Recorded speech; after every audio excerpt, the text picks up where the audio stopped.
அது மட்டும் இல்லாம இப்ப டிஎம்கே எப்படி எதிர்பார்க்கறாங்கன்னா, இதுக்கு மேல இந்த மூத்த அரசியல்வாதிகள் திமுகல இருந்துகிட்டு இருந்தா இவங்க முகத்துக்கு ஓட்டு விழுமா அப்படின்ற ஒரு கொஸ்டின் மார்க் வருது.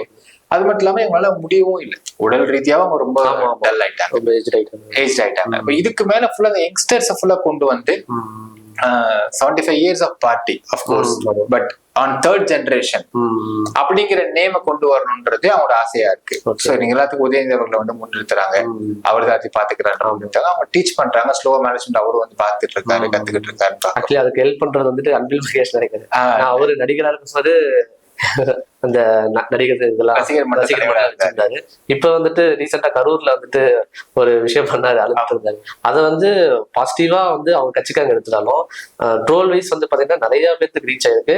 ஈவன் வந்துட்டு அவர் அமைச்சரா இருப்பாரான்னு யாருக்கும் தெரியுமா தெரியாது இல்லை, ஆனா அது மூலியமா இவர் ஒரு அமைச்சர் இருக்காரு, இப்படி இருக்காருன்னு எல்லாரும் தெரிஞ்சது. ஸோ